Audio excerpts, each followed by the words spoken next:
Buenas tardes. Bienvenidos todos a esta presentación del último libro de Miquel Azurmendi, El abrazo hacia una cultura del encuentro.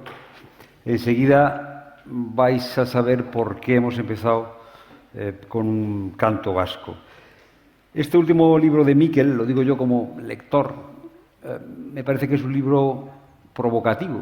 Miquel Azurmendi, sociólogo, filósofo, con todo su bagaje, con todo su conocimiento, con toda su capacidad de interpretación, con toda su mirada, hace un ejercicio extraño, provocativo, de observación.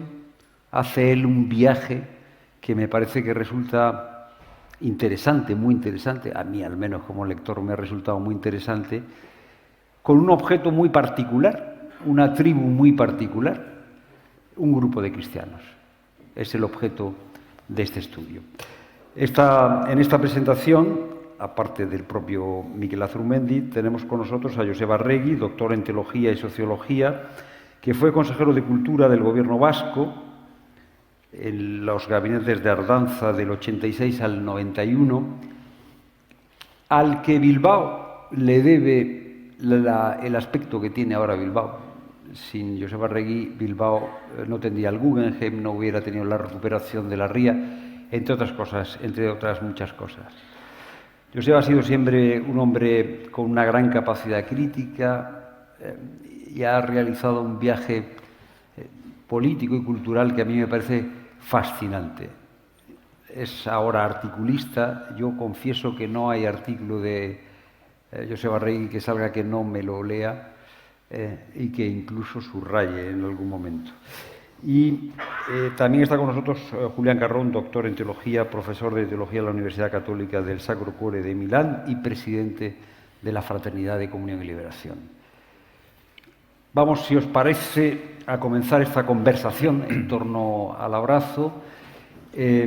Gracias a todos, gracias a los tres, porque creo que tenemos por delante un interesantísimo trabajo, una interesante conversación.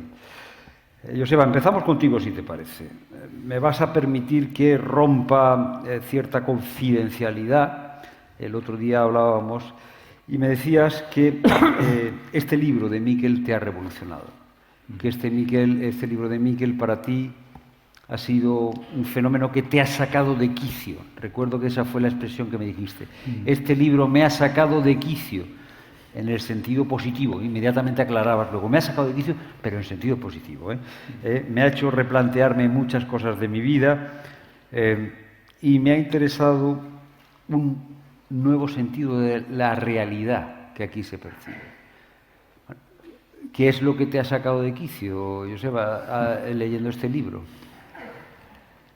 Pues fundamentalmente que uno, dada la edad que tiene, creía haber alcanzado el derecho a situarse en una zona de confort. Bueno, ya estoy terminando la vida, estoy en los últimos años, tranquilo, ya no me van a pasar grandes cosas, aparte de lo más grave que puede pasar. No voy a tener que cambiar mi pensamiento, ya no espero otras grandes crisis, etcétera, etcétera. Y de repente viene el libro de Miquel y me cuestiona otra vez de arriba a abajo, me hace volver a preguntarme otra vez un montón de cosas, a repasar la vida y sobre todo me obliga a una cosa que me ha parecido a mí fundamental y se lo comentaba ahora mismo a Miquel. En los mismos días, semanas en los que recibí el libro de él, recibía de otro amigo otros 2 libros, que los leí como siempre leo los libros, normalmente, quitando la Biblia, en esos 2 testamentos, pues los leo con espíritu de aprender, de dejarme interrogar, de criticar lo que voy leyendo, de argumentar una conversación intelectual con los libros. Pero es que con el de Miquel no se puede hacer eso. Con Miquel no se puede argumentar a ese nivel intelectual. Hay que acercarse al libro de Miquel de otra forma. Tal y como él al final se ha tenido que aproximar, no como antropólogo, lo dice al final del libro, como antropólogo neutral, frío, que hace una especie de contabilidad de la tribu que ha visitado, lo pone por escrito y otra cosa mariposa, sino se ha dejado impactar por lo que él ha visto. Bueno, yo soy, en segunda derivada, alguien a quien le pasa algo parecido. El libro de Miquel transmite unos testimonios que hablan de otra forma, que argumentan de otra forma y transmiten algo. ¿Y ese algo qué es? Pues algo muy sencillo que yo en mi propia vida, pues de alguna forma también lo he sentido, probablemente de una forma mucho más pobre. Pero es haber encontrado a alguien en la vida, en algún momento. Siempre he tenido la idea de decir, no sé si los testimonios que aduce Miquel son encuentros de esa gente con Dios, con Jesús, o si es Dios o Jesús el que los encuentra. Si encuentran o son encontrados. Pero ese encuentro es el que rompe la percepción de vida que tenían, experimentan lo que es que alguien, Dios en Jesús, se vacíe por completo y creen que de ese encuentro sale un impulso. Iba a decir obligación, pero es una palabra que repetidamente Miquel dice que hay que desterrar. No es el deber hacer kantiano, sino que sale un impulso que es el de seguir vaciándose hacia los otros y empezar a vivir desde los otros, desde la mirada de los otros, entenderse a sí mismo, porque ellos han recibido su ideal en la experiencia de ese encuentro, han encontrado que alguien les ha abierto la puerta, que les ha mirado, ellos tienen que mirar y verse también desde la mirada de los otros. Hay 3 palabras o conceptos o ideas, intuiciones que me interesa subrayar en esta primera intervención del libro de Miquel, que son nuevo sentido de la realidad, verdad y libertad. Sobre todo la última es la que más me ha llamado la atención. Pero nuevo sentido de realidad. Ya el mundo, queramos o no, vivimos en un mundo científico-técnico y lo interpretamos ya a través de los aparatos que usamos. Estamos hechos unos usadores de la magia de los aparatos y de la técnica y vemos la realidad pues por lo que nos dice más o menos la ciencia, aunque luego tengamos muchas mistificaciones que no nos las confesamos, ¿no? Pero hay un nuevo sentido de la realidad. Hay una nueva vida, una nueva forma de ver la realidad, incluso la naturaleza, los picos de Europa que tan protagonistas son en el libro de Miquel y en las experiencias de comunión y liberación. Hay una naturaleza, una forma de ver la naturaleza y sobre todo una nueva forma de ver la realidad que es desde la vida y de la vida de los otros. ¿Verdad? Claro. ¿Dios se argumenta? Sí, se puede argumentar, pero Miquel no argumenta ni percibe que los miembros de la Fraternidad de Comunión y Liberación argumenten desde los libros ni desde el dogma.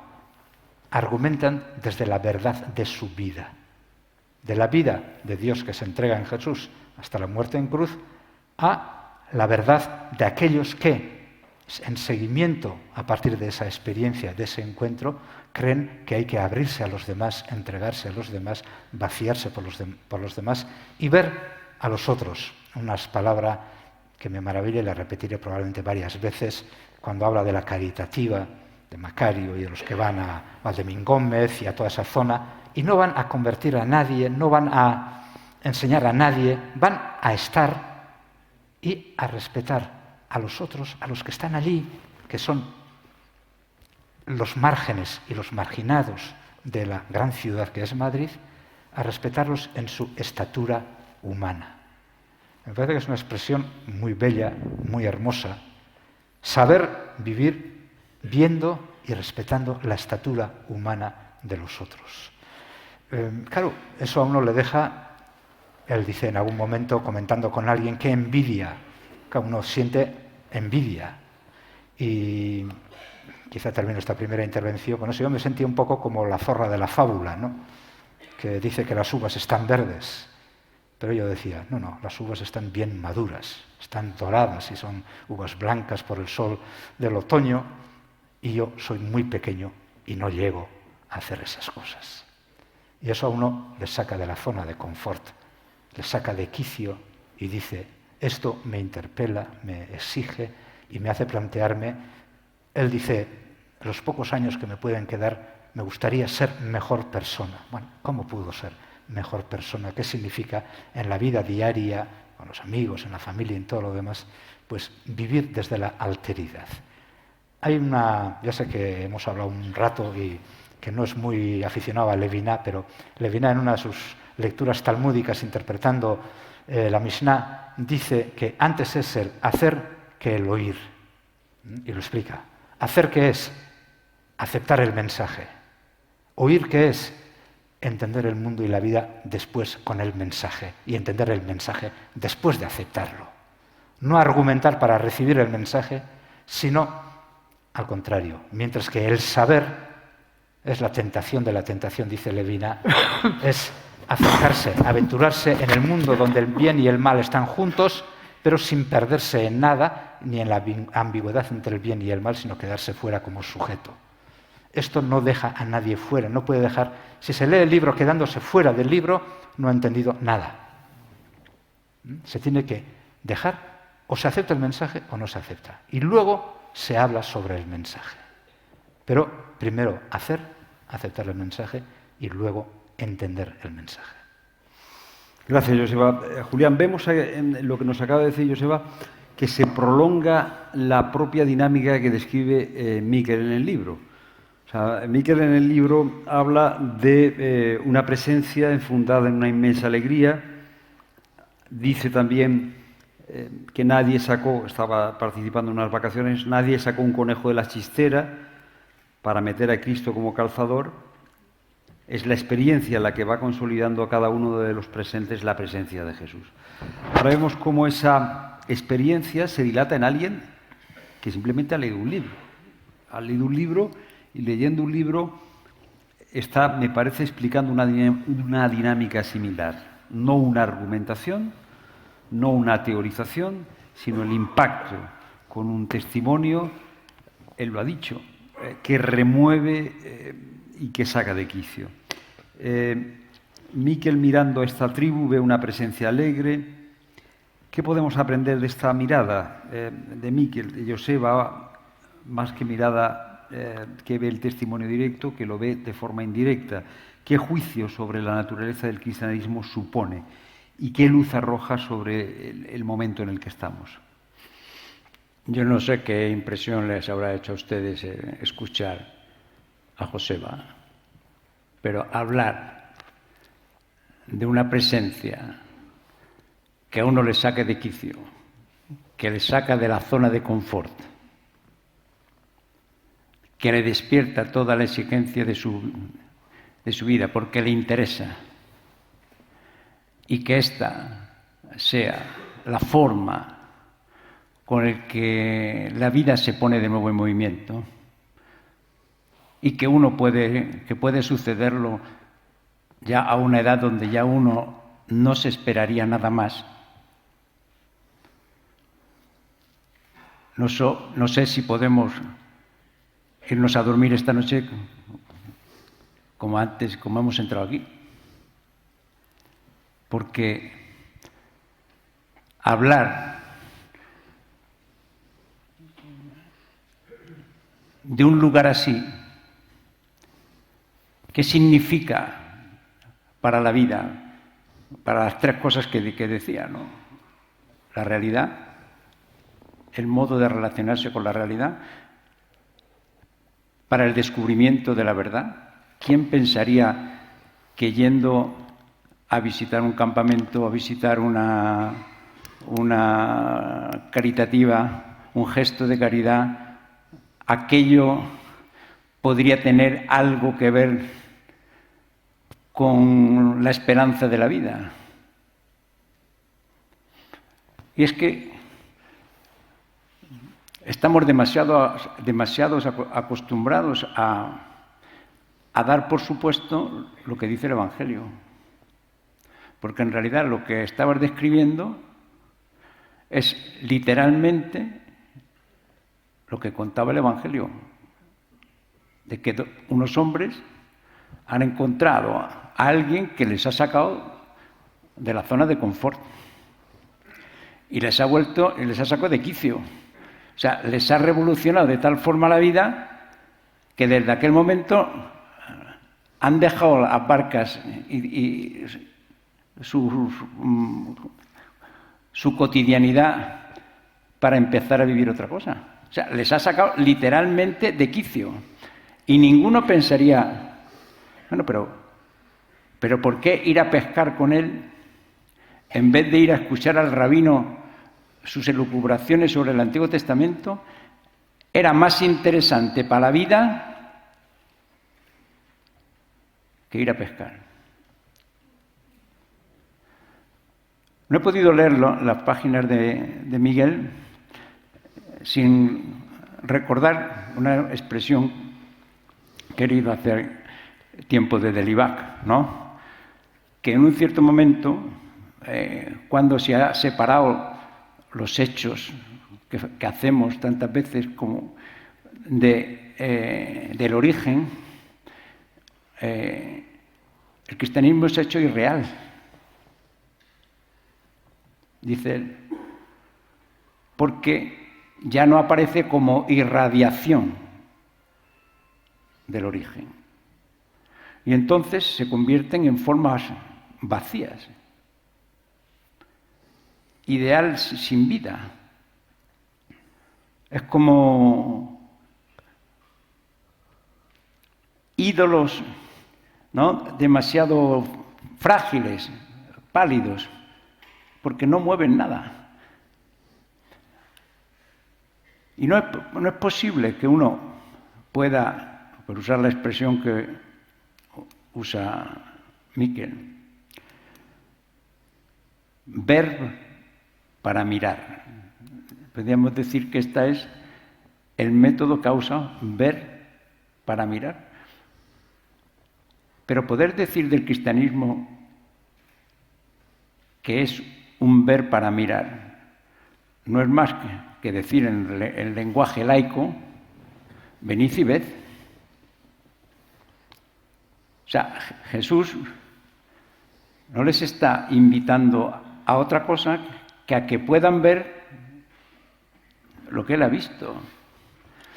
Y lo que sorprende es que una persona a los 70 años, porque ha percibido un acento absolutamente nuevo, escuchando a uno en la radio, encontrándose a uno que le mira, que le llega hasta el FOD, el fondo de su ser, o que se encuentra uno que le va a dar, que tiene un gesto de gratuidad con él, esto le haya despertado de tal forma toda la exigencia, toda la curiosidad para pasarse 2 años a visitar todo lo que tenía que ver con aquello que le había sucedido. Y es que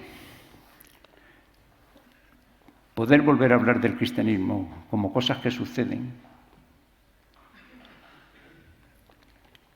es una cosa que no estamos acostumbrados. Pero ¿qué es lo que hemos perdido por el camino? Para que nos sorprenda, porque como le ha sorprendido a usted, me ha sorprendido a mí, que uno, contando simplemente las cosas, sin argumentar, en el sentido que decimos, consiguientemente, como resultado de un razonamiento, no, es como si hubiera una nueva apologética que coincide con el hecho presente que te hace captar en el hecho que sucede la presencia de otro más grande, de alguien, porque aquello es imposible, como dice él, explicarlo sin introducir alguien que pueda dar razón de aquello que hasta entonces uno no podía ni siquiera imaginar, que pueda comunicarse en un modo tan absolutamente fácil, que no tiene uno que hacer un máster en Harvard, que simplemente va, como otros fueron a pescar con uno, y a través de esto empezaron a introducirse en un conocimiento de Dios que sería impensable que ninguno pudiera pensar que ir a pescar con uno era más importante que ir a hacer otras cosas, ¿no? Que aquí ir a un campamento, o a uno que va a un gesto, o a otro que va a unas vacaciones, pueda tener esta densidad de verdad que provoca talmente la libertad que uno no puede quedar impertérrito delante de esto. Y aquí Miquel identifica, sin grandes filosofías, como de la ontología de este hecho así descrito, con esta carnalidad histórica, nace una ética, o sea, una respuesta de la libertad llena de agradecimiento. O sea, es imposible que uno, leyéndolo, no haga la comparación con todo lo que vive, ¿no? ¿Qué es lo que le ha dejado atónito de su modo de estar en el mundo, de estas personas que encuentra? ¿Qué es lo que le ha dejado atónito? Y dice: hallándonos en el seno de una ciudadanía permanentemente insatisfecha, me topé con una presencia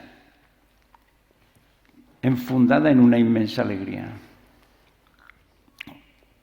Fue toparme con un darlo todo sin aspavientos. Fue tropezarme de manos a boca con esta conducta, que con esa conducta producía perdurable alegría existencial y mucha certeza. Lo que hoy prácticamente es una pieza de museo, casi una cosa rarísima, encontrar a alguien que tenga certeza. Una diferencia fundamental, porque no es una mayor densidad de altruismo, porque se podía uno pensar, bueno, pues entonces estos son mejores que los demás. No es una mayor densidad de altruismo, no es una gran consistencia de la empatía universal, no es un sentimiento de fraternidad, no. La diferencia es el modo de vida, el modo de entenderla, el modo de vivirla. Y entonces, la pregunta que surge es, ¿pero qué hemos perdido de la naturaleza del cristianismo? Porque esto a personas como vosotros,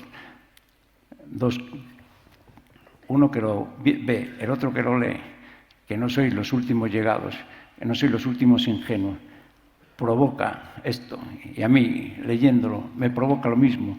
O sea, ¿qué es esto que nos estamos perdiendo y que tantas veces ni siquiera los que viven en el poblado nos damos cuenta?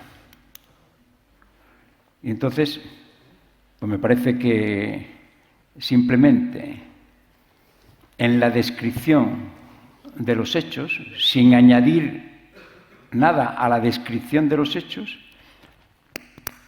se está diciendo algo.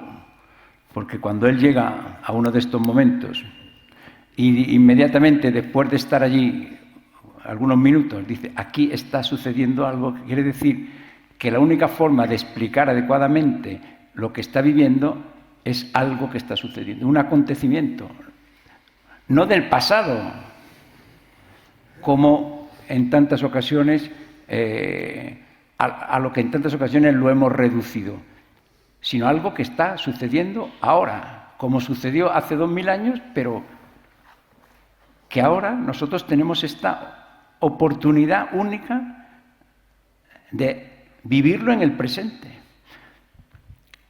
Hay un texto de un literato ruso que dice, en el modo muy sintético, estas dos cosas. Dice, leyendo un pasaje del Evangelio uno se siente conmovido. Y dice, este tocar en el presente algo que resuena en el pasado y tiene en el pasado algo que hace resonar el presente, es lo que hace posible el cristianismo, una cadena que yo tocando la última, el terminal último del presente no puede no hacer resonar el pasado. O leyendo el pasado no puedo menos de hacer vibrar el presente. Y eso quiere decir que el cristianismo o se comunica así, como un acontecimiento presente, o no es capaz de sacarnos de quicio. O sea, no es capaz de alterar nuestra zona de confort. Y por consiguiente, pues bueno, podemos seguir haciendo actos religiosos de vez en cuando y añadiendo algún gesto piadoso más a la vida. Pero ya lo tenemos todo visto. Y esta me parece que es la gran contribución que el cristianismo puede dar al presente. Porque de eso tenemos todo, tenemos menos algo que nos saque de quicio, menos algo que despierte la cosa más profunda de nosotros, que es lo que en este momento el cristianismo puede producir. O sea, puede generar un yo que es de otra cosa, porque todo lo demás como abaja todo a la zona de confort. Y esto, pues muy bien, o sea, no es que sea una desgracia, pero es que la vida así ya no tiene la frescura del origen. O sea, y entonces uno no puede menos que pensar a Eliot, pues que estemos perdiendo la vida viviendo. En vez de ganarla, viviendo la fe, podemos continuar perdiéndola, viviéndola. Pero eso, ¿a quién le podría interesar participar en una cosa, aunque diga que es la verdad, si lo que estoy viviendo es que estoy perdiendo la vida viviendo? No le puede interesar a nadie, y menos en este momento, donde ninguno lo puede meter con calzador, ¿no? Porque sería absolutamente perder el tiempo. Y en cambio, cuando alguien se encuentra en el presente con una realidad, hechos, presencias, personas. O sea, que eso se ha hecho carne y que solo se comunica haciéndose carne y que solo es posible de transmitirse a través de la carne. Esto, sin reducirlo simplemente solo a un buen ejemplo, porque son personas normales que tienen todos los límites que todos los sabemos, los que habitamos el poblado, sabemos muy bien los límites que tienen todos los que citas. Y todos saben los demás, los que tenemos los que lo citamos. Pero esto a ti no te ha impedido que te sacara de quicio. Eso significa que nosotros tenemos que aprender algo de tu mirada, porque nosotros no estamos viendo algo que estamos dando por supuesto. Y por eso este libro saca de quicio.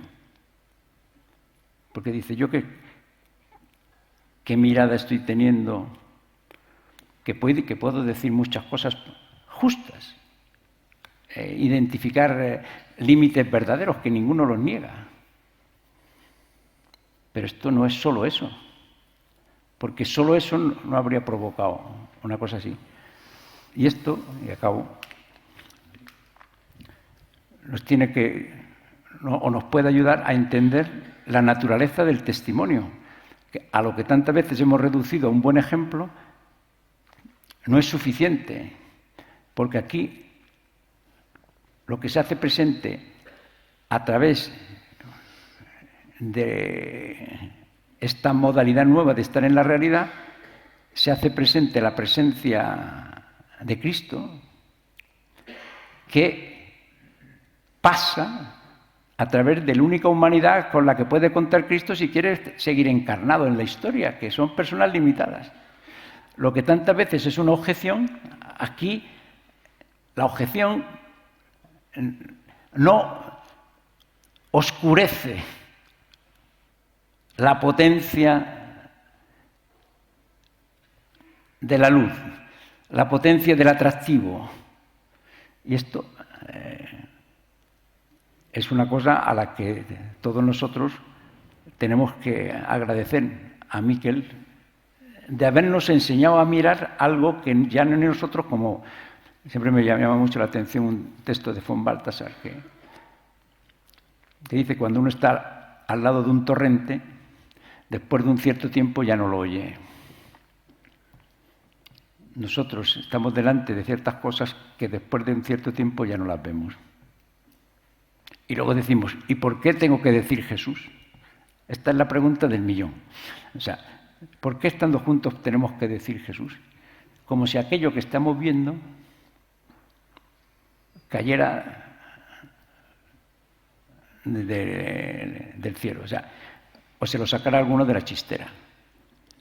Esta persona había estado 18 años en los países árabes del Golfo, había vivido bajo un responsable de su empresa, ¿no?, sobre el jefe, que le había tratado a baquetazos. Llega a Italia y se encuentra allí en una casa de acogida para refugiados y uno le llama por su nombre y le dice, ¿carne o pescado? Fulano, ¿carne o pescado? Y este se echa a llorar. Es un sentimental. Después de 18 años que le han tratado a baquetazos, no me parece que uno... Y el recorrido que ha tenido que hacer para llegar a Italia, no es que sea el último sentimental. Cuando lo conté una vez, porque me llamó tantísimo la atención, les dije, para poder entender esto hace falta que el verbo se haya hecho carne. Dice, ¿no exageras? No es producto de la educación que hemos recibido. Esta capacidad de, digo, echar las cuentas, a ver si esto solo es producto de una evolución. Nosotros ya hemos perdido la capacidad de interceptar en lo que sucede la presencia de Cristo. Y por tanto el cristianismo cambia de naturaleza, porque lo identificamos con ciertas cosas y ya no nos sorprendemos, no nos vamos a dormir con las cosas, con los ojos llenos de lo que hemos visto. Gracias, Julián. Yo creo que en estas dos intervenciones riquísimas se ha planteado ya la gran cuestión, ¿no? El libro de Miquel relata el encuentro con el cristianismo tal y como es. Pero en la segunda, en la última parte, Julián, tú insistías en una mirada, en una capacidad de ver, en una capacidad de interceptar. En la lectura del libro se ve que la mirada de Miquel no es una mirada acrítica, es una mirada que tiene un recorrido humano largo, que tiene un background de pensamiento importante. Yo por eso, Miquel, como esta cuestión de la mirada ha salido en las dos intervenciones, esa capacidad de ver, me gustaría, y se ha puesto como ejemplo, me gustaría que tu primera intervención fuera sobre esta cuestión, ¿no? Porque además tú te das cuenta, porque tú estás escribiendo el libro y te das cuenta de que estás yendo más allá de lo que una ciencia positivista te permitiría. De hecho, tú acabas el libro diciendo, para ver hay que mirar.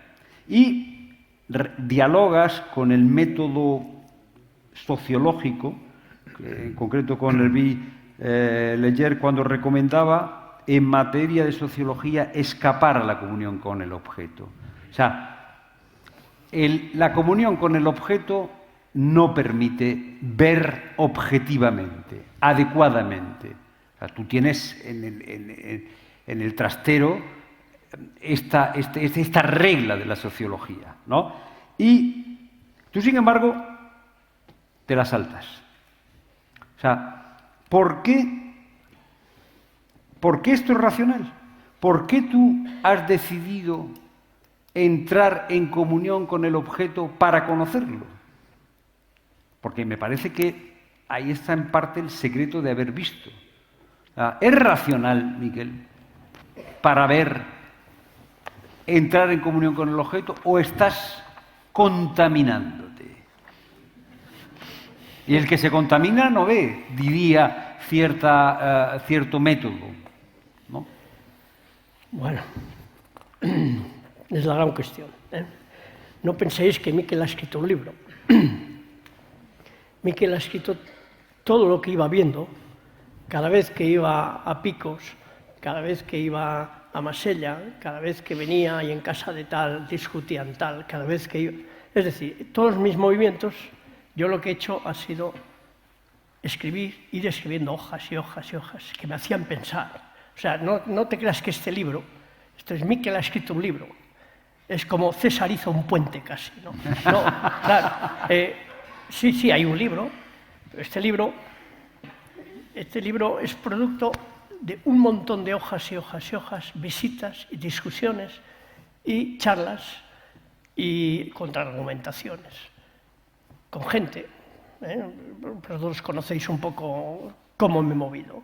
Entonces, vamos a ver, os voy a dar la madre del cordero de este libro y yo creo que va a ser de todo lo que yo pienso de la antropología, no solo de la sociología, de la economía, de la demografía, es decir, de todas las ciencias humanas. Vamos a ver. Así empecé a mirar en el Ejido, cuando escribí un libro que se llamaba Estampas del Ejido. Esto se podía haber titulado Estampas de CL.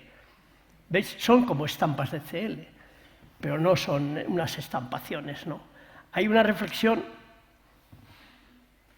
sobre mí, es decir, sobre mis prejuicios del que mira.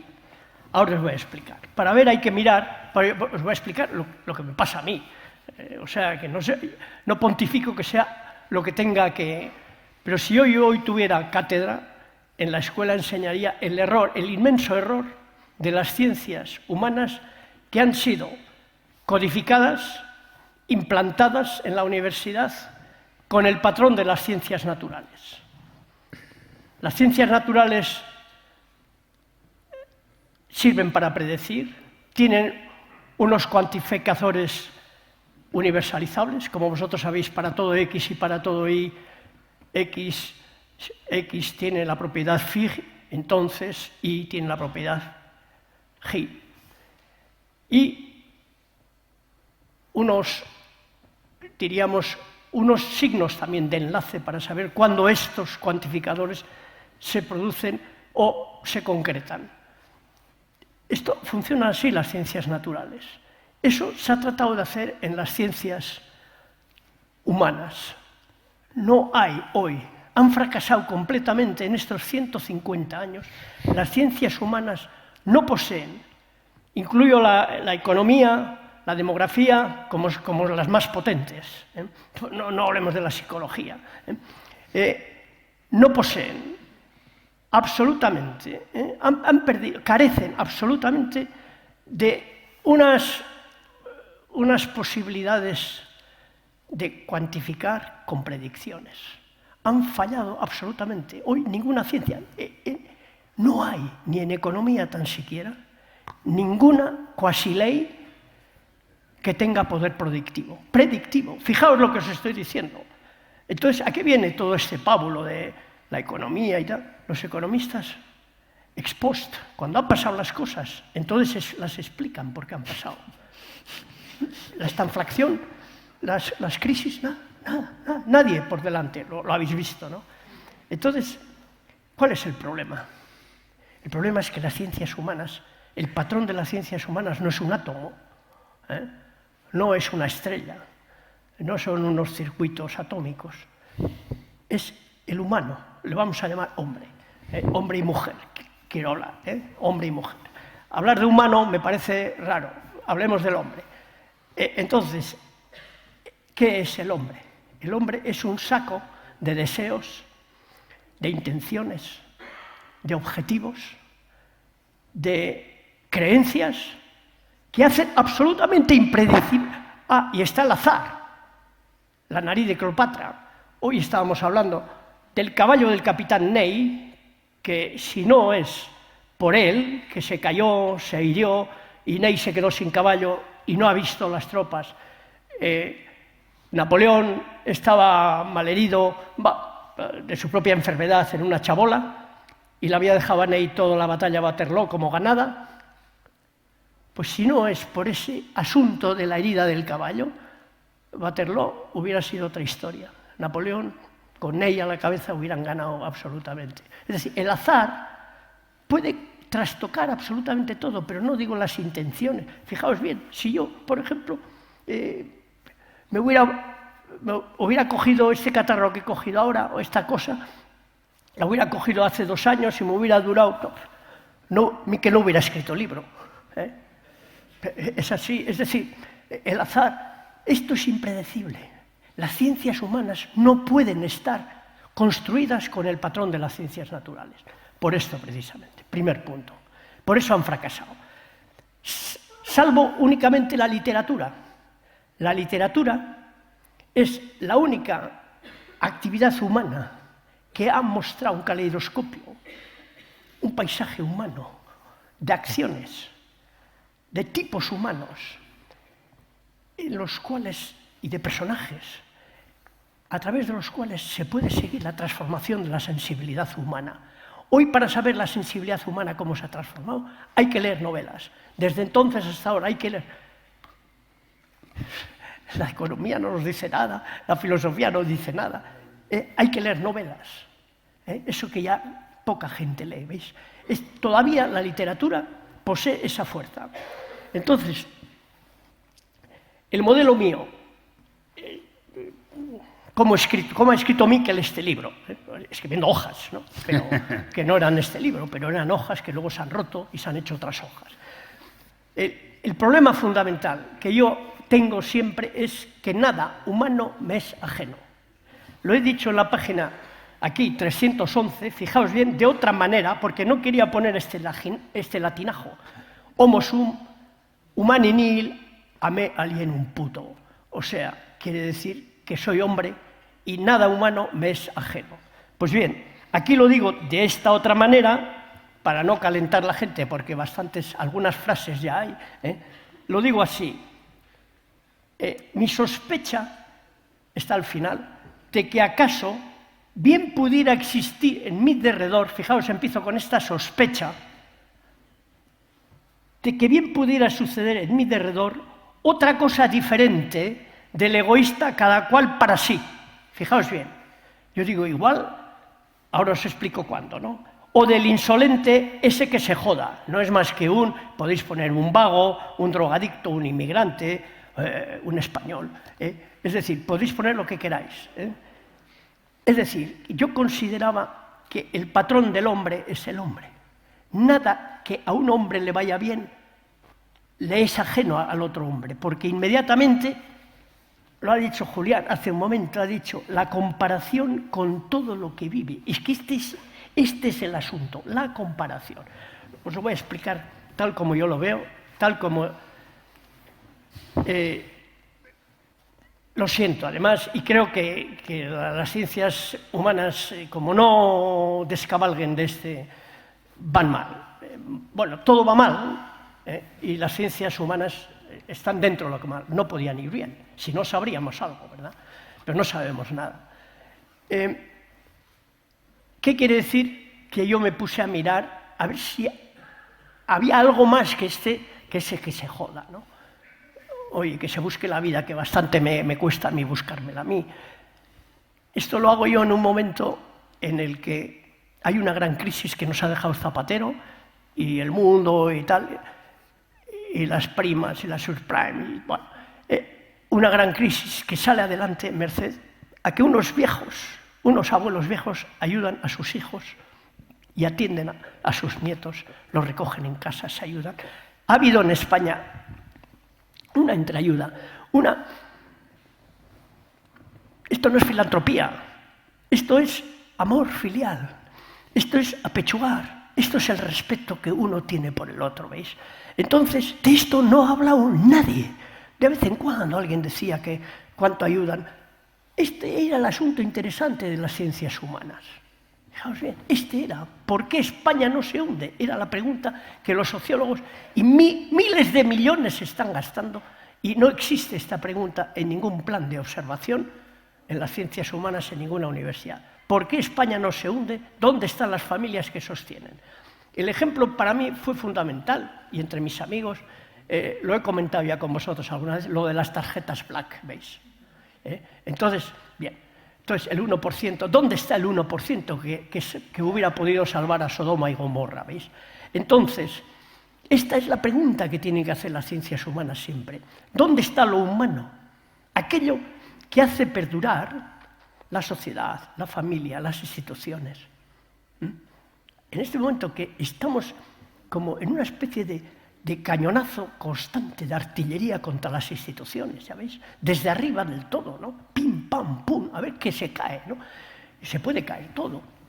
Si las instituciones se caen, son el mayor bien que tenemos en las instituciones. Empezando por abajo hasta las de arriba. Son las que sostienen una sociedad. Pues bien, a ver qué iba a decir yo ahora. Sí, ya sé a dónde quiero ir.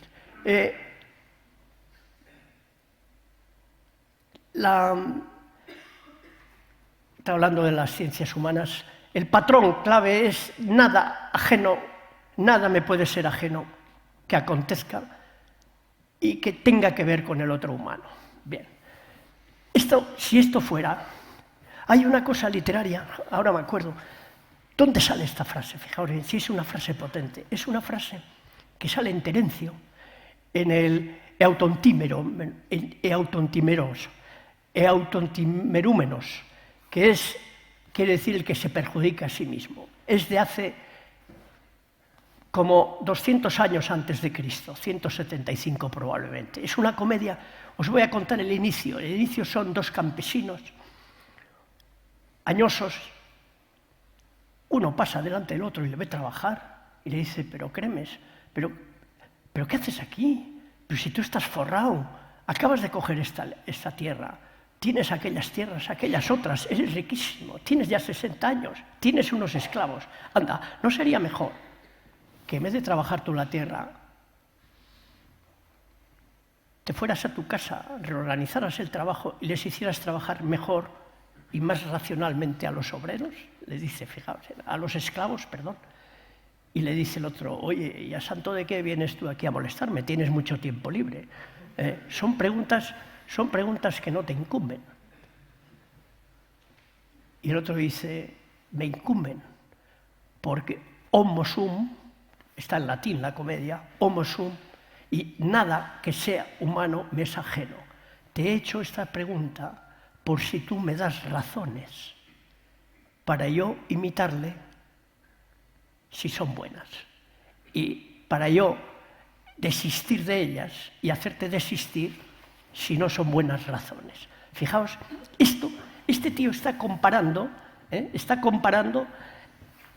él con el otro, y está entablando un diálogo y está diciendo, explícame por qué haces lo que haces. Dame razones, porque si son buenas yo te voy a imitar. Si no son malas, si son malas, yo te voy a disuadir. Miquel, Y aquí tengo que terminar. Esto es lo que le pasa siempre a Miquel. Entonces, fijaos, este es el núcleo decisivo de cómo debiera ser estatuida, de nuevo no, por primera vez, una ciencia humana. Comparativamente, todo lo que hace el otro, sean sociedades primitivas, sean poblados como el vuestro, otros poblados, los yonquis, lo que sea, lo fundamental es acercarse a él, conversar y dar razones y pedir razones. De manera que entender, explicar la acción humana, este es el núcleo. No es cuantificar, hacer cuantificadores universales, no, es entenderle al otro, entender sus razones.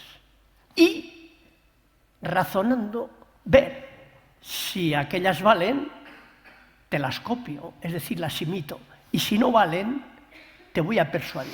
Miquel, en ese ejercicio de comparación que estás describiendo... Comparación que, la frase de Carroll era la comparación con todo lo que vive. La comparación. Ya, Fijaos, este es el núcleo de lo que debiera ser una ciencia humana. Perdona. En este ejercicio de comparación, para mí hay un momento decisivo del itinerario que está en el libro, que es el del capítulo 8. Tú te vas a unas vacaciones con esta tribu en el Pirineo catalán y después de pasar allí una semana, tú estás dispuesto, es exactamente lo que acabas de describir, estás dispuesto a dar crédito, estás comparándote con la tribu, con estos cristianos, y estás dispuesto a dar crédito a lo que ellos dicen de sí mismos. Dices, llaman Dios al operador o causante de la misma. En tu ejercicio de la comparación, estos cristianos dicen de sí mismos que Dios está detrás de lo que sucede. Y tú te haces una pregunta en la página 291 que yo te la vuelvo a hacer ahora. ¿Por qué es más racional esta creencia cristiana, el origen divino de lo que sucede en la tribu, que explicar lo que ahí sucede como una efervescencia colectiva? O sea, porque la pregunta a mí me parece decisiva. Yo me comparo con estos. Estos mandan sus razones. ¿Por qué es más razonable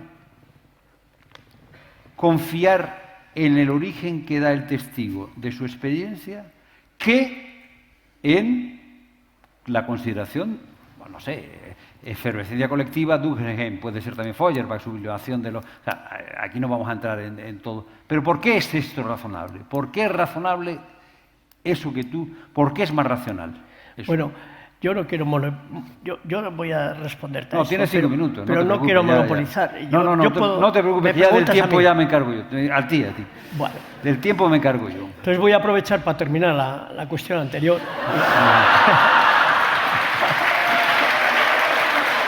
No va.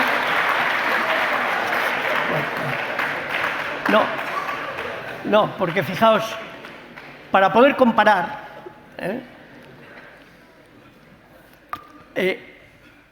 uno, entender al otro, lo fundamental, para mirar al otro, y para ver algo del otro, tú tienes que mirar, pero ¿cuál es tu mirada? Otra vez vuelvo a la pregunta anterior, ya veréis cómo... Es que entonces se responde solo lo que yo te digo a ti, ya verás. Esa pregunta se responde sola. Para mirar, para ver, créeme, es que está allí cavando, dame tus razones. Tú tienes que saber también cuáles son tus razones, ¿ves? Para poder comparar. Cada cual tiene que saber sus razones. Ya veis, el problema mayor nuestro de las ciencias humanas es que creemos que nuestras creencias son la norma de todo lo que debiera ser para todo el mundo. Primer punto. Hay un sociólogo que yo le quiero mucho, como a otro sociólogo también francés, se llama Olivier Roy. Tiene una polémica, acuérdate que la hemos usado muchas veces con Gilles Kepel, ¿te acuerdas? Sobre el yihadismo y tal.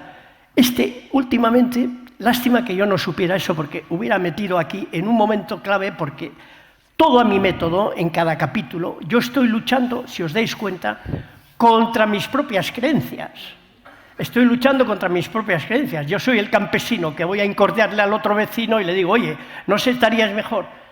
El otro, en vez de mandarle a la mierda, lo que tenía que hacer es, pues pongámonos a hablar razones. ¿Y usted qué piensa de la vida, no? Claro, ¿qué piensa usted de los esclavos? ¿Qué piensa del trabajo? ¿Qué piensa...?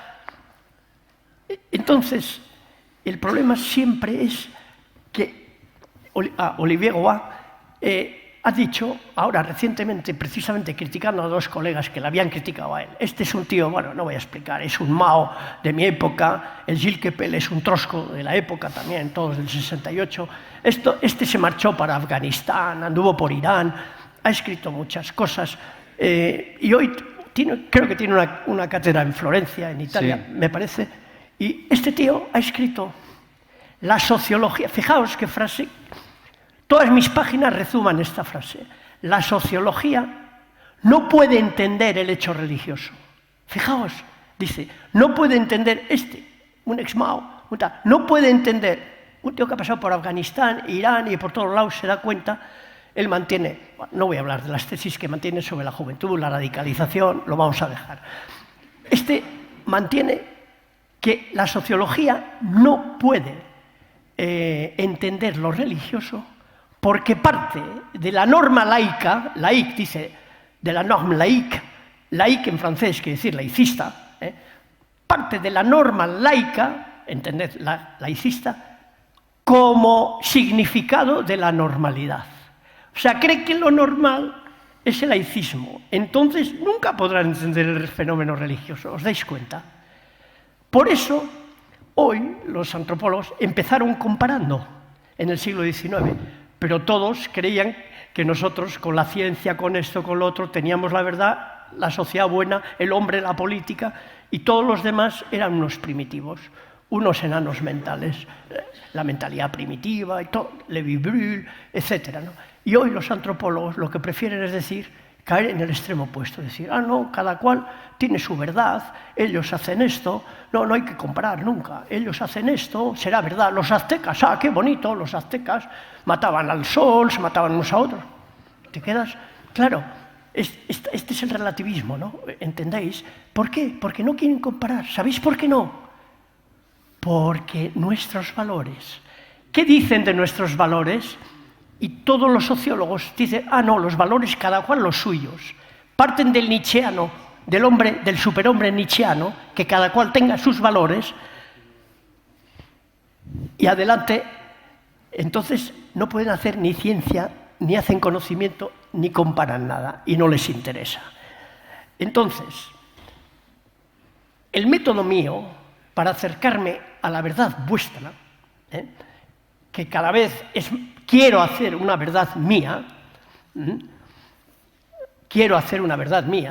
yo no sé dónde estoy, la conversión de Miquel Azurmendi está por verse, no, esto tenéis que entenderlo, la conversión de Miquel Azurmendi se verá, y la vuestra lo veremos también, la vuestra lo veremos, bueno, No sé si es teología, Nacho, esto, pero la conversión es, yo he aprendido de vosotros que es todos los días. Bueno, entonces, la pregunta. Efervescencia. Lo fundamental, por tanto, para yo poder ver al otro, a vosotros en este caso, es saber yo desde dónde estoy mirando. Yo os puedo decir que yo he tenido que rectificar hojas y hojas y hojas, porque decía, coño, pero si estoy imponiéndoles mi visión, estoy criticándoles según veo yo, pero ellos ven de otra manera. ¿Os dais cuenta? Es decir, yo tengo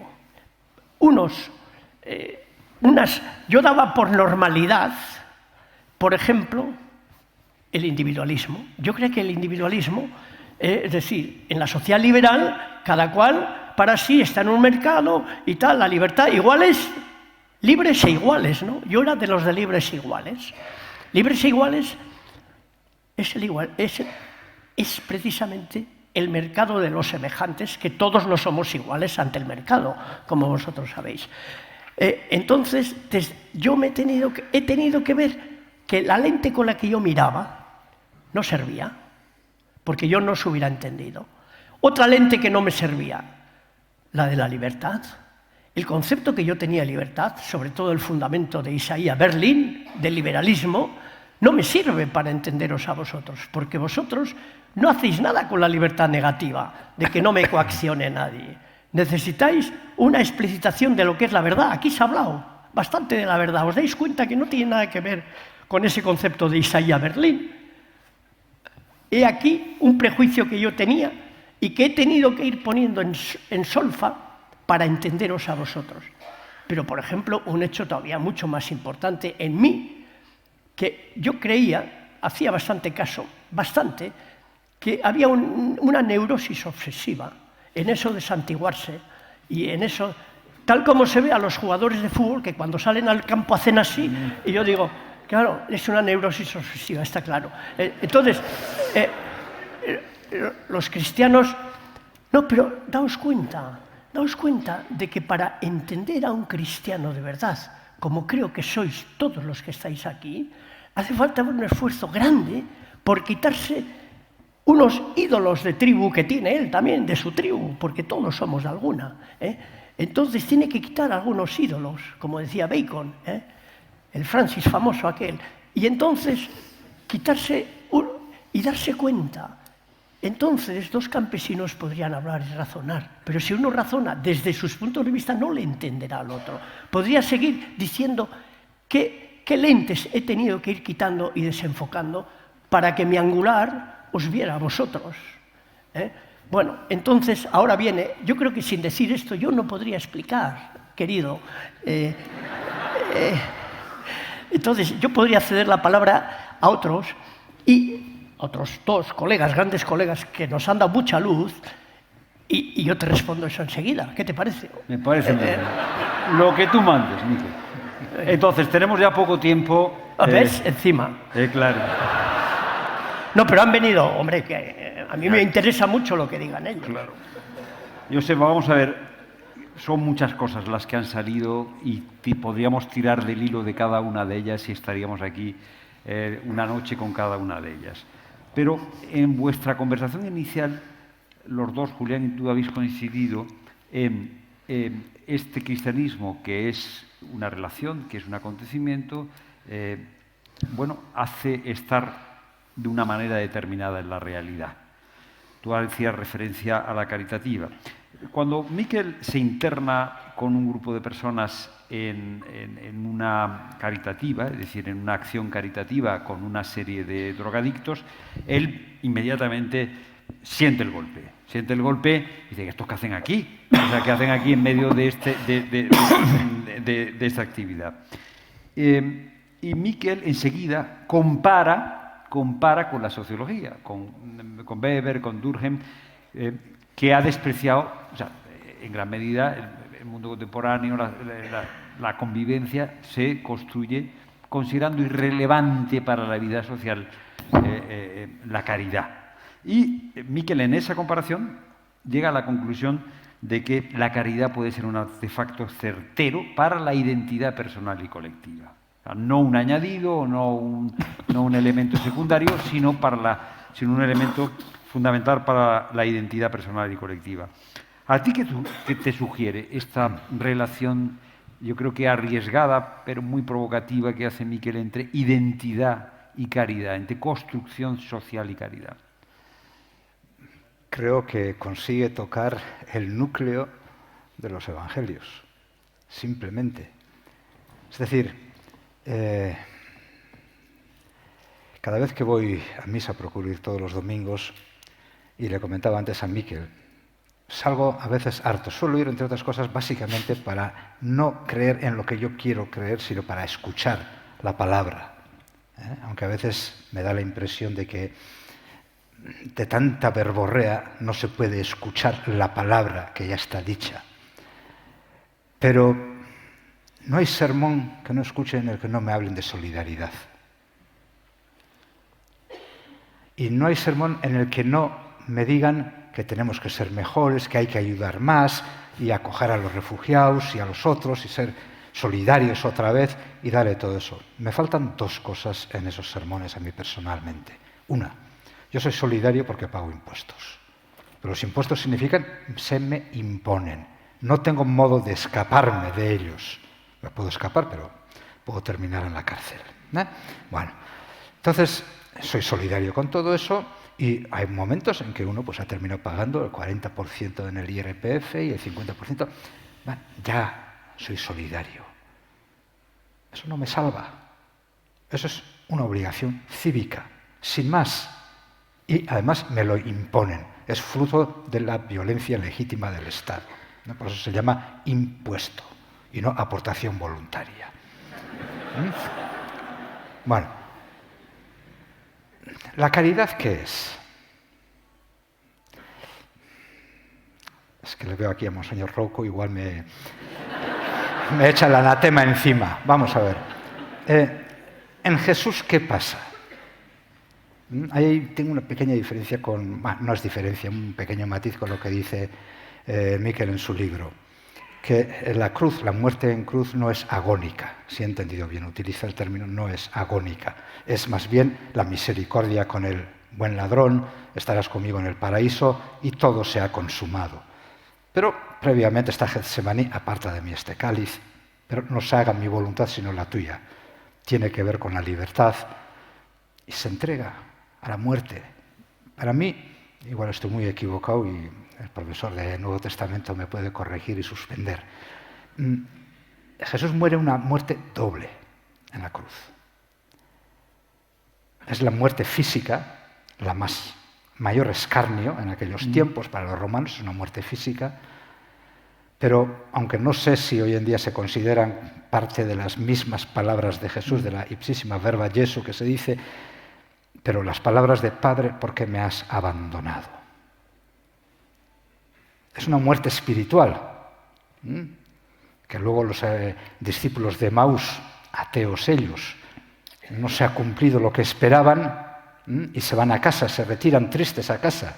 Ahí dicen esa frase que a mí por lo menos cuando era seminarista en latín me llamaba mucho la atención. Nos autem esperábamos, esperábamos otra cosa, esperábamos la victoria, esperamos la llegada del reino de Dios y no se ha producido.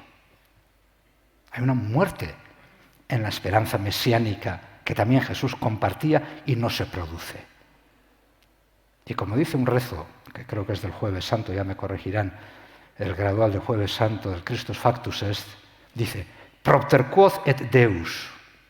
Es decir, por esa doble muerte de Jesús, exaltavit illum et edit illi nomen. Le elevó a su derecha y le dio un nombre que está por encima de todos los nombres. ¿Qué quiere decir? Hay una entrega total, absoluta, que da la personalidad, la identidad. Pero la identidad, ¿qué es? Vuelvo a lo que no he dicho en la primera parte, se me ha olvidado hablar, el tercer elemento de la libertad. La libertad que nace de la dependencia, del obediens usque ad mortem, obediente hasta la muerte, recibir el mensaje, abandonarme, dejar de decir yo para que se me constituya como tú.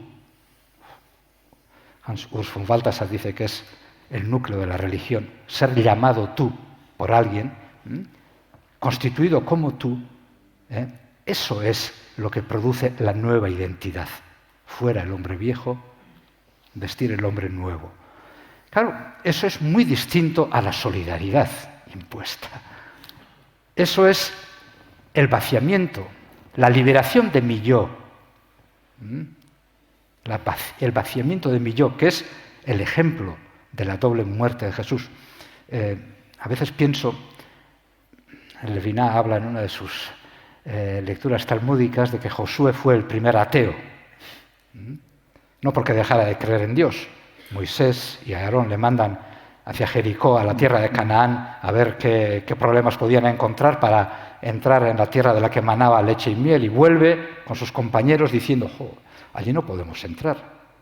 Son más grandes que nosotros, son más fuertes que nosotros, tienen unas murallas tremendas, tienen unas armas mejores que nosotros, mejor que no vayamos. Desconfía de la promesa de Dios. Pierde la fe.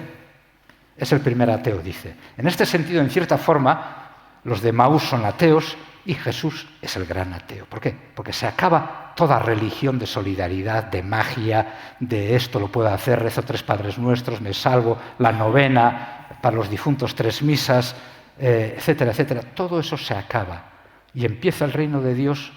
¿Cómo? Con esa nueva identidad de vaciarse por los demás.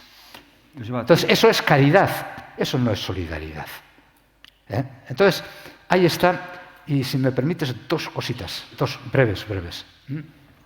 La primera, hay otro judío que se llama Franz Rosenzweig, un hombre que conocía la Edad Moderna y a Hegel como nadie. El mejor estudio del Estado en Hegel lo tiene escrito él.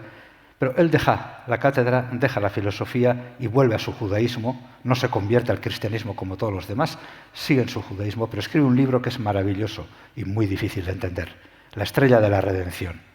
Y en La Estrella de la Redención dice una frase, o todo el libro es una frase.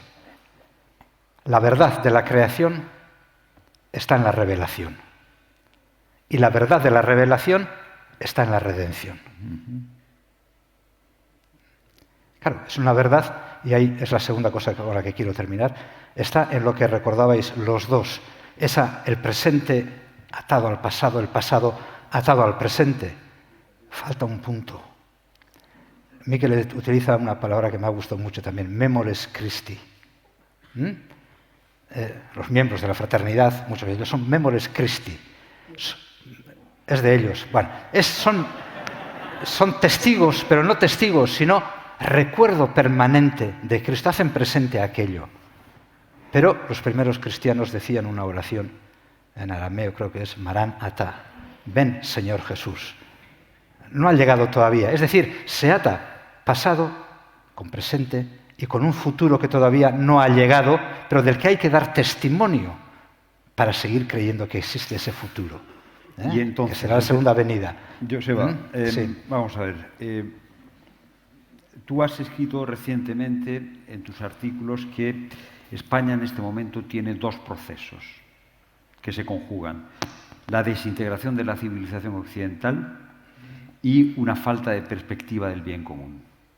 Esto que tú estás describiendo, esto que ha descrito Miquel en el libro, esta experiencia para la que el otro es un bien, ¿esto tiene algún valor cívico, algún significado histórico respecto a esos 2 procesos que describes en tus artículos, a la desintegración de la civilización occidental y la falta del bien común? O sea, ¿esto tiene un valor histórico? Tiene, teniendo en cuenta una cosa. No sé a quién se lo leí. En la cruz de Cristo se produce el punto de mayor cercanía de Dios a los hombres y al mismo tiempo el punto de mayor lejanía de Dios a los hombres. Por lo tanto, hay autonomía humana y hay fe. Desde la fe directamente no se puede trasladar, y menos en sociedades pluralistas. Pero lo que pueden aportar y aportan los cristianos es esa semilla que se puede hacer grande, que sirve de efervescencia para comunidades, que permite seguir manteniendo esperanza, el Reb Riemann, que he citado anteriormente, habla de que los hombres en la cultura moderna están totalmente desamparados.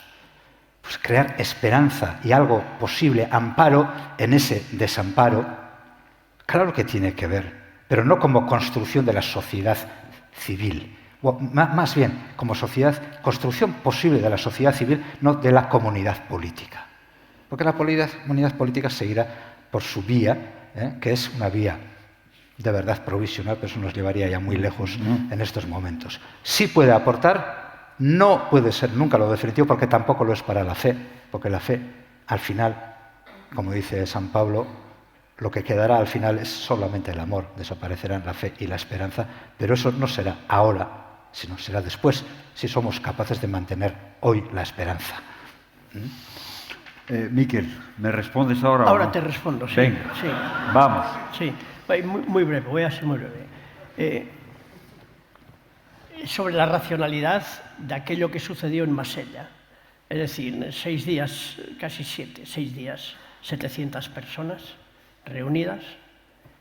Yo tengo un pánico de las personas, no voy a los campos de fútbol, no he ido nunca a los mítines, ni de la transición.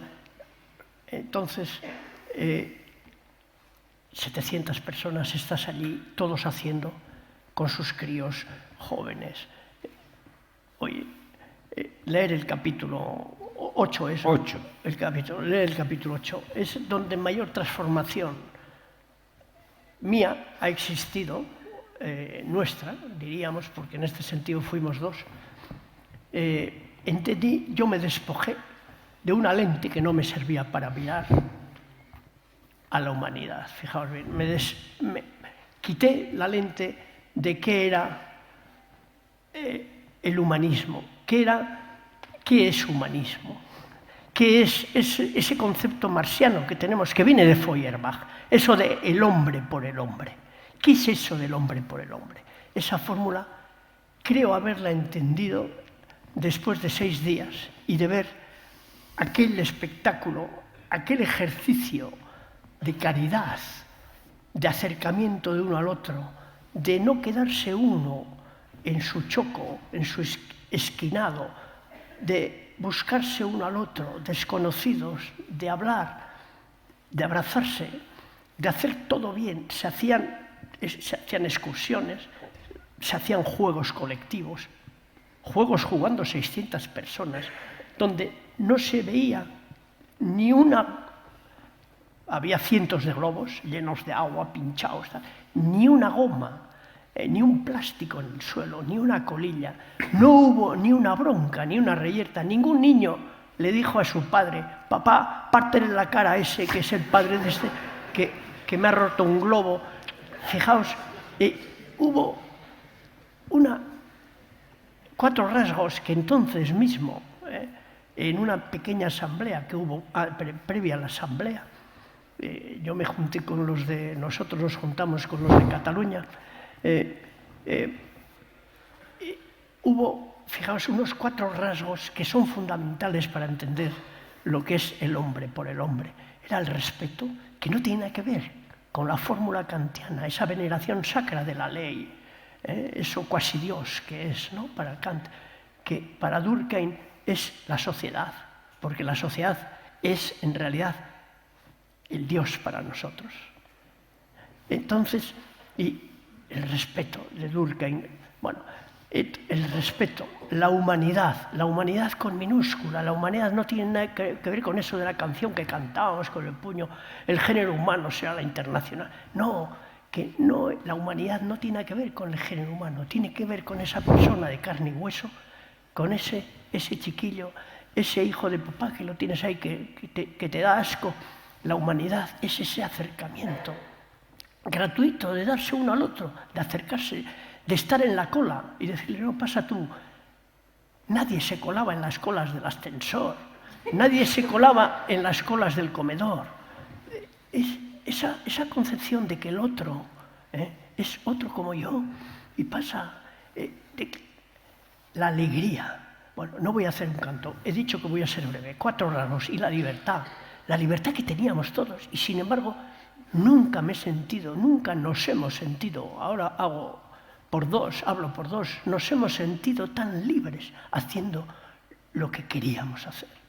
Fijaos, entonces estos 4 rasgos producen en un momento cuando la gente está haciendo todos juntos algo, pero está haciendo todo bien. Macario, bien, hacer bien las cosas. ¿Qué es hacer bien las cosas? Es que lo que tú persigues es el bien interno a la acción misma, no el resultado que te van a pagar. ¿Veis? En el capitalismo es imposible. En el capitalismo tú haces todo lo que haces y la paga. Nadie mueve un sello, nadie mueve nada por o el honor, o el prestigio. Joseba no ha venido por prestigio aquí, ¿veis? Lo que está haciendo ahora mismo una acción persiguiendo el bien interno al haber venido aquí, que es dar testimonio de su lectura, ¿veis? Simplemente, y eso le podía haber costado, porque ninguno de mis amigos laicos, que son todos los que yo tengo, hubieran venido con su libertad a hablar de qué les parece este libro. Y aquí está Joseba. Es decir, allí, en Marsella, el concepto más difícil que existe es el hombre. ¿Qué es el hombre? Es el concepto más difícil del mundo. Las ciencias humanas jamás han presentado. Kant empezó con ese concepto. Así divagó él racionalmente, ¿no? Pero ¿qué es el hombre? El hombre es ni más ni menos que ese acercamiento hacia el abrazo, ese acercamiento a no dejar esquinado a nadie. El hombre es eso que está ahí, que es de carne y hueso y que sufre como tú y que se alegra como tú. El hombre, entonces, es el don gratuito. La vida es ese don de acercamiento que hay, ¿veis? Esto, bueno, leer el capítulo 8 no voy a seguir porque esto parece un sermón. Entonces, pero sí quiero terminar con esto va creando en aquel momento, con la repetición esta, con el hacer bien las cosas, va creando. No es una atmósfera, son unos marcos simbólicos, porque todo el rato se está diciendo la presencia de Dios está aquí. Abre tu casa, que entra Dios. Entonces, toda aquella gente, yo conocía a mucha gente de allí, por eso fui, porque dije, por lo menos hay unos conocidos y con ellos al arrimo. Aquella gente acoge niños en su casa, aquella gente se dedica a educar como bestias, aquella gente va a hacer caridad, a estar en Valdemingómez, en la Cañada, aquella gente, no voy a seguir. Yo sé que hace eso y, sin embargo, va a Marsella y están juntos 600 personas con sus hijos. ¿A qué van? Van a cargar las pilas, es decir, a volver a reafirmar este concepto de hombre que tienen, que es él dependiendo del otro, él como ser dependiente.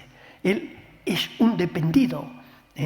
Y allí esto se entiende perfectamente al final, cuando en estos marcos simbólicos aparece para todos, se veía perfectamente la asamblea, cuando cada uno decía, yo me siento salvado. Yo entendí perfectamente qué estaba diciendo esta persona. ¿Sabéis qué se dice? Yo me siento salvado. Yo jamás había pensado, en estos 50 años, no me interesaba esa cuestión, si me voy a salvar o no. Os digo la verdad, a mí qué más me daba. Yo trataba de ser bueno y decía, si Dios existe, ya me mandará al cielo. Y si no existe, pues mala suerte, ¿no? Pero yo he tratado de ser un hombre como tenía que ser. Eso pensaba yo. Salvarse no era mi cuestión. Y sin embargo, ahí entendí que es cuando la gente decía, yo me he sentido salvado. Es decir, querían decir, he entendido, fijaos, he entendido qué bellos son los seres humanos en el mundo. He entendido, los seres humanos, todos, pero he entendido el concepto más difícil, el que no se puede aprender más que yendo, como el padre Damián, donde los leprosos, o yendo a Valdemingómez. El concepto de hombre es dificilísimo de aprender. De luego no se aprende en los libros, se aprende así, como hacen ellos, ¿no? Pero qué bellos son los los humanos, qué bellos son en este mundo. Esto es el axioma de la fe. La fe es esto. Claro, cuando dices la fe, ¿qué es la fe? Creer que Dios nos ha revelado. Que no, que la fe no es eso. Que la fe es qué bellos son los seres humanos en este mundo. ¿Ves? Crees en la belleza de lo que existe, que las cosas están bien puestas. Y esto se veía perfectamente allí. Y sobre todo este otro axioma, no tengo miedo. Nada me dañará, nada me va a hacer daño. Esto es la esperanza, esto es ser salvado. Ser salvado es, yo entendí que ser salvado es que nada me iba a hacer daño. Yo creo que nada me va a hacer daño. Nada, absolutamente nada. ¿Ves? Yo he pasado por Marsella. Es decir, yo entiendo que es ser salvado. Esta es la esperanza, ¿veis? Y la caridad, ¿sabéis qué es? Entendí el axioma de la caridad. Es, soy una puta mierda, pero te abro mi casa. Te abro mi casa. Esto es la leche. ¿Sabes? Estos tres... Es muy difícil enseñar esto, aprender esto. Y esto, si tú lo escribes, bueno, esto no puede ir a la academia. Esto, en una universidad, lo queman, lo van a quemar. Bueno, nosotros... Sí, lo van a quemar. Porque esto es es dinamita para los pollos, ¿verdad? Es en la línea de flotación un petardazo impresionante. ¿Por qué? Porque está hablando de que esto es lo racional. Y aquí termino. Me has preguntado lo racional. Fijaos, las fórmulas matemáticas más tremendas del mundo no dicen nada del mundo, ¿sabéis? Es pura lógica. Peano mostró que con cinco axiomas se demostraba toda la matemática entera. Número, sucesor, etc. No voy a decir la propiedad. Con 5 demostró que toda la matemática era posible y que todo es un círculo cerrado puramente de lógica. Las fórmulas matemáticas son racionales, las puede hacer cualquier ordenador. No los hacen los animales, pero cualquier ordenador. Es la racionalidad esa, la lógica. Pero estas tres cosas que yo he dicho, qué bellos son los seres humanos en este mundo. No tengo miedo, nada me va a hacer daño. Y esto último, ¿no? Soy una caca, pero te abro mi puerta. Esto es lo más grande de la racionalidad humana. No hay nada más grande en la razón humana. Fijaos bien, ni una fórmula matemática se compara a la razón esta. Es para que veáis que eso de la fe y la razón, ya, la polémica es abstrusa, ya, no hay que aceptarla. Para terminar, Julián, después de la lectura del libro de Miquel, después de lo que hemos oído esta tarde, esta noche, cualquier tentación de autorreferencialidad está laminada. O sea, laminada. ¿Qué responsabilidad implica esto que le ha pasado a Miquel, esto que le ha pasado a Joseba, esto que nos ha pasado a nosotros oyéndoles a los dos? En primer lugar, como decía prima Joseba, antes que Joseba, la primera hacer es aceptar. Luciani lo dice en otras palabras. La primera actividad es una pasividad, es acoger. Entonces, la primera responsabilidad que tenemos nosotros es darnos cuenta del regalo que nos ha hecho la vida, Cristo en el fondo, dándonos una persona que nos haya enseñado de nuevo a mirar. Porque sin esto, o sea, sin esta sencillez, por usar la palabra evangélica, sin esta pobreza de espíritu con la que Miquel ha podido mirar la realidad, quitándose una detrás de otra todos los filtros que le impedían ver, nos se ha devuelto la realidad que nosotros pensábamos conocer, que él pensaba conocer, que nosotros pensamos conocer, pero que te saca de quicio. Porque esto es la verdadera fidelidad a la gracia que nosotros hemos recibido. Miguel estaba antes intentando describir cuál es la novedad, ¿no?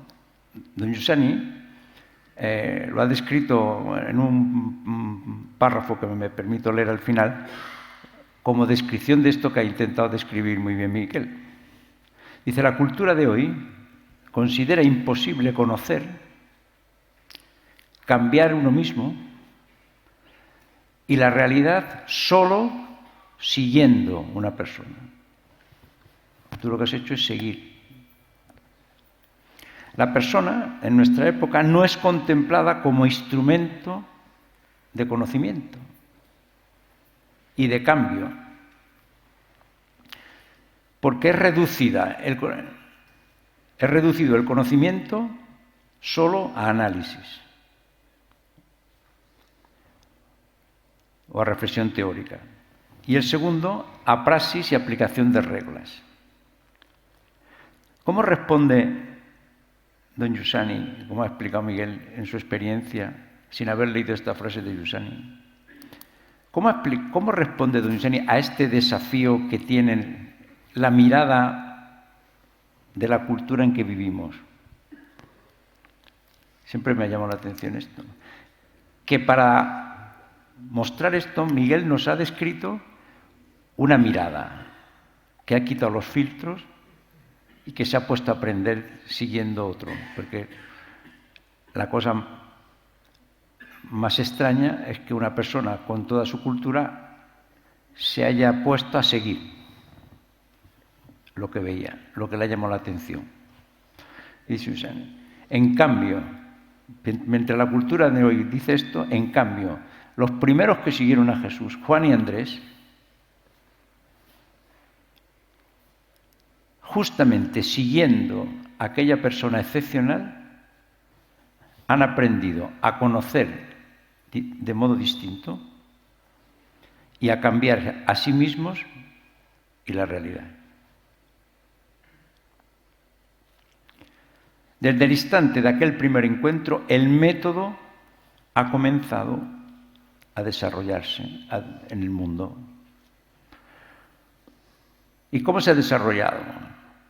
Si uno, delante del hecho cristiano, como Juan y Andrés, delante de Jesús, han percibido que seguir a esa persona era la forma más racional de vivir, porque introducía un factor de conocimiento de la realidad a la que yo no llegaba con todos mis filtros, con todos mis prejuicios, con todas mis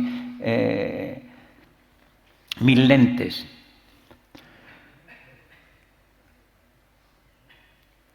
Y esta es, nosotros, menos autorreferencialidad significa ponernos a mirar y a aprender lo que nos ha enseñado el que ha originado la experiencia de que le ha sorprendido a Miguel. Porque nosotros hemos podido vivir una experiencia como la que vivimos solo porque uno nos ha enseñado a mirar así. Que es, en el fondo, como él mismo dice, la novedad que ha introducido Jesús. El método a través del cual yo conozco la realidad, conozco a mí mismo, conozco la dignidad del otro, conozco al otro sin reducirlo, es la mirada que Jesús ha introducido en la historia.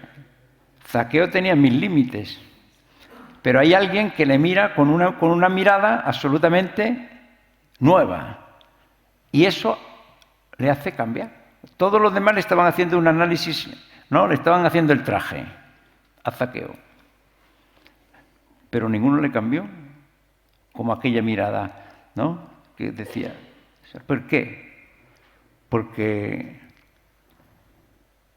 aquello le devolvía a sí mismo una conciencia que no tenía. Y esto, cuando uno lo percibe en sí mismo, como Zaqueo, hoy ha entrado la salvación a esta casa. Miguel puede decir lo mismo, hoy ha entrado la salvación a mi casa. O sea, la salvación que no le interesaba comienza a tener una densidad, una pertinencia, porque está llena de carnalidad. No es una salvación solo para el futuro, es una salvación que empieza ya aquí y que es razonable, como Jesús dice: el que me sigue vivirá 100 veces mejor la vida, podrá vivir 100 mejor la relación con los demás, podrá tener 100 veces mejor una relación con la vida y con las cosas más inteligente, más humana. Esta es la salvación que nosotros empezamos a gustar. Y cuando uno empieza a gustar esto, le empieza a interesar. Porque la salvación, entonces, es como